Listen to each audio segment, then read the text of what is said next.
What's up, dude? So I just broke my 10-month profit streak this month.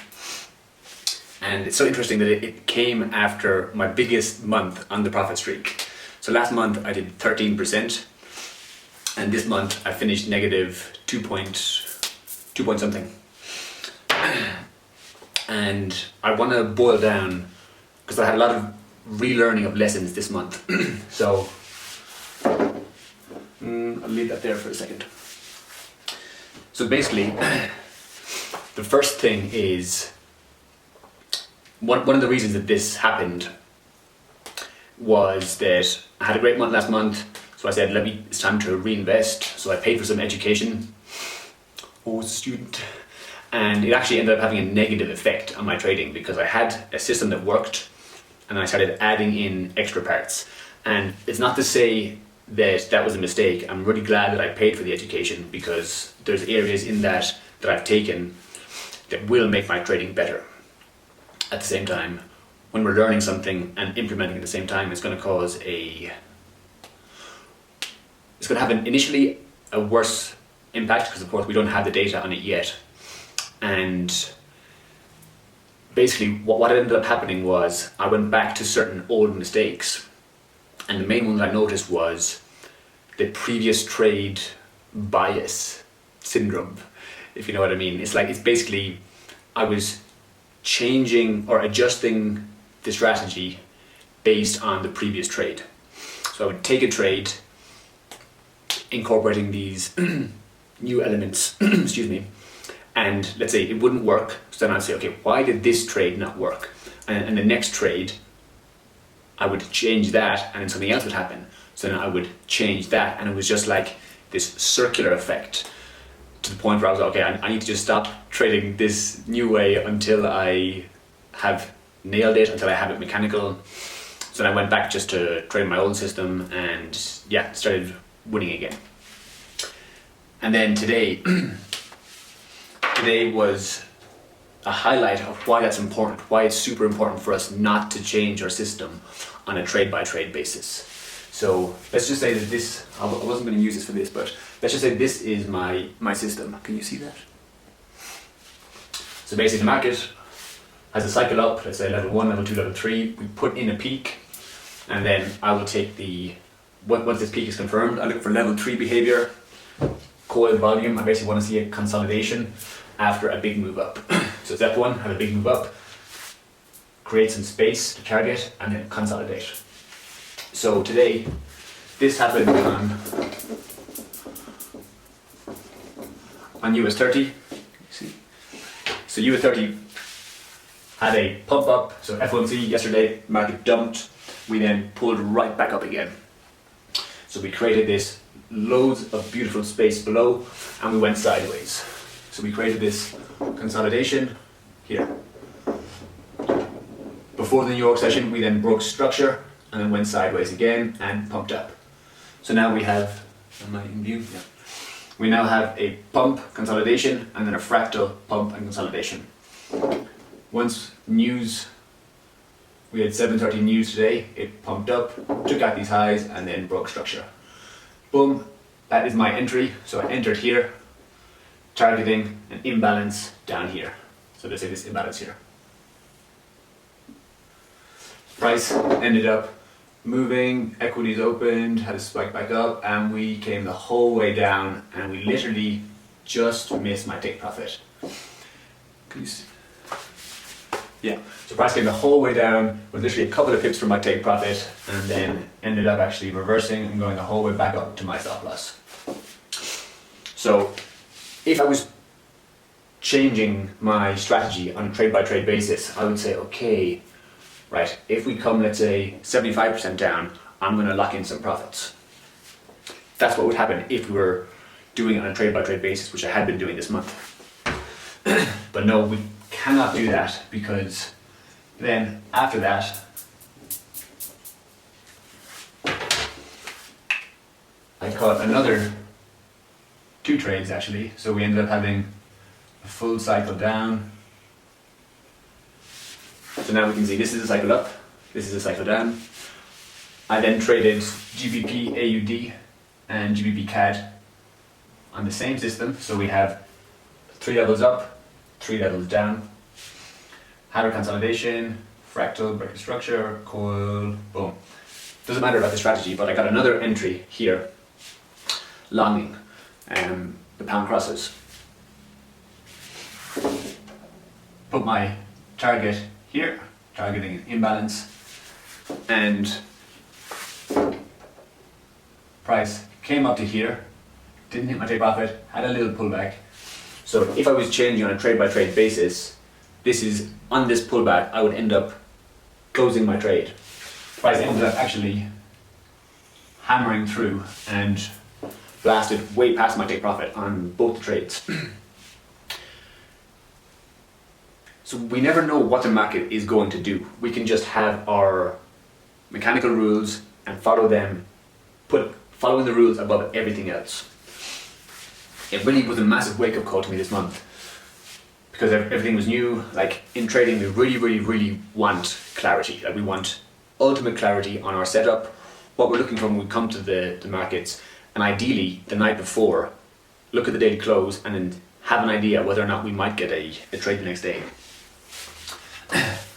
But anyways, yeah, that's the first thing. So if we're changing our rules on a trade by trade basis, it's only going to end one way, us going in circles. And that's what I only really realized what I spent the last 5 years doing. It was specifically that. It was going around in circles. It was seeing, okay, what worked today, changing that. And then the market only has a couple of plays, let's say.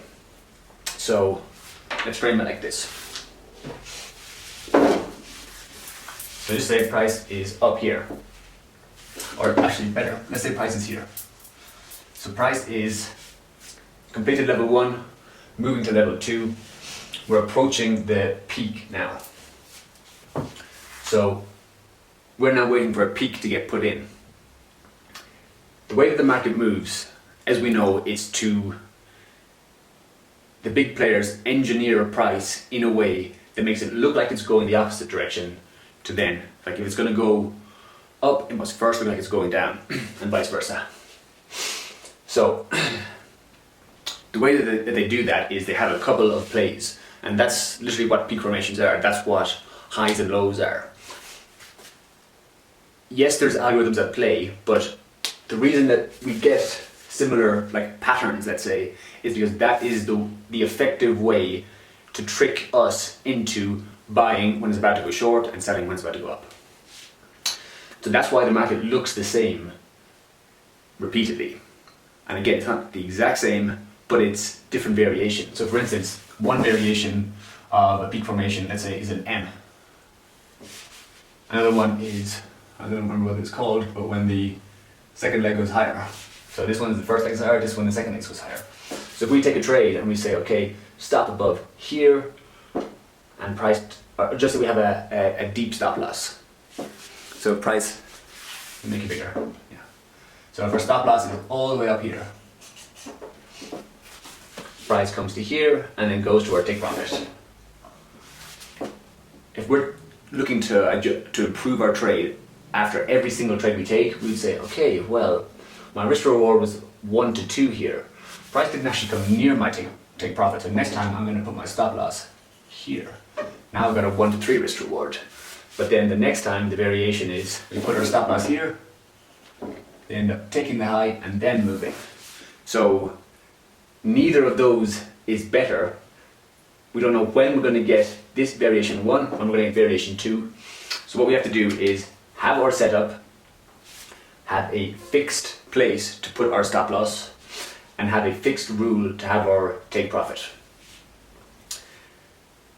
If we're changing again on a trade by trade basis, we can see here in this example, this would have got us wrecked, and then I really hope you can see this.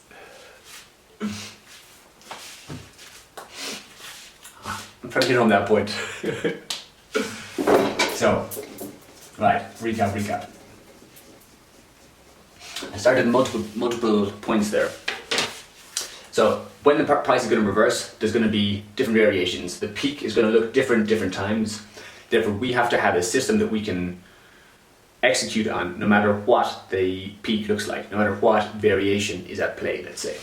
Because sometimes they'll come up and hit the high again, sometimes they'll do a triple peak, sometimes it'll be a 1, 2, 3, sometimes it'll be a one big peak, then they'll go sideways. Again, we can have our M, we can have our lower M, any of these. So if every time that we're taking a trade, we're looking at, okay, I can actually improve my risk reward if I do this on a trade by trade basis, it's just going to keep ending in that. Just going around, looping, etc. The way that we counteract that, or what we should actually do, is only optimize on a data set. So a set of trades, let's say 20, or at the end of the week, at the end of the month, etc. We want to use a basket of trades, not just one individual trade. That is so crucial, and something that I hadn't even realized that that's what I used to do until this month. I was like, oh my god, because I started having the same frustration where I would do something, it would result in a loss, so then I would change it, and then next time it would work. And basically, the way that the market moves, we can use news as an example. So let's say NFP is tomorrow. It actually is tomorrow. So let's say the market has pumped up here. We've put in a peak. So we've gone up day 1, day 2, day 3. We're at the peak formation and we're anticipating for NFP to go short. Let's say we're like, okay, I don't want to get in before news. So I'm going to wait until after the news is released and then I'm going to get in. What happens then? NFP opens and just big dick candle, price just melts. We're thinking, fuck's sake, I knew it was going to go down. I should just get in before. Next month, we're like, okay, price has gone up, level 1, level 2, level 3. I'm thinking it's going to go down. Let me get in before the news, and then what happens? Fucking push. Seek and destroy. So they just go up, down, just fucking slashing. This is what happens, and NFP is a really, really easy way to actually recognize this, that they only have a certain amount of plays, but they don't usually play the same hand twice, for the very reason of what we're talking about today, that we learn from, okay, this didn't work this time, let me change next time. So then they do this variation, and we're like, oh, for fuck's sake, right, next time I'm gonna wait till after they put in the peak, then I'm gonna take the continuation, and then what happens next time? Straight away. So what we have to be aware is that there's different variations. It's not necessarily a bad thing because there's only actually a few variations. Like there's only, I would say, 3 to 5 different ways that they actually move the market. Because they have a proven way that actually gets liquidity into the market that they then use as their liquidity to move. So they don't need any more. All they need to do is just keep changing. Like I literally visualize it. Oh, what did I say the other day? That imagine it was FIFA. There's only a certain amount of skill moves that they have. That one day they'll do an around the world, and then next time, if we're anticipating the around the world, they'll just put it through our legs. And there's only a couple of moves, so all we've got to do is learn those moves, and then not be so focused on winning every single time, accepting that certain variations will cause losses, but all we got to do is keep doing the same thing over and over again, and then over, as Mark Douglas says, over a batch of 20 trades, our probabilities will play out. So yeah, that's the main thing I wanted to cover. It's literally just do not take, or do not try and optimize on a trade by trade basis. It's so crucial. I guess that's, I had some other stuff I wanted to say, but I'm going to leave it at that because that is the main thing.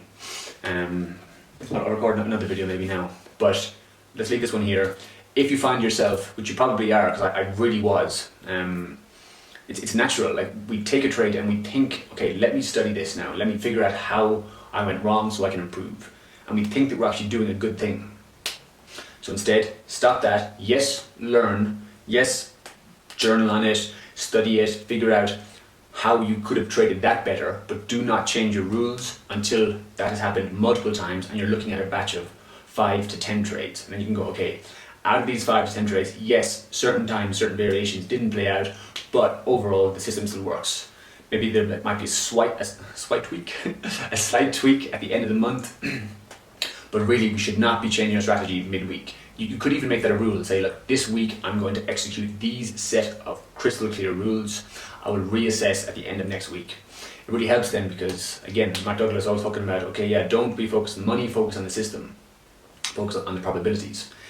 If we tell ourselves, okay, this week I'm going to execute this system, then that becomes the focal point as opposed to trying to make the money, because it's so difficult to disassociate from the money. It's like, I know it's like the cliche advice, but it's really it's very easy in theory, extremely difficult in execution. Like you say, don't think of an elephant, all you can think of is a fucking elephant. So don't think about the money.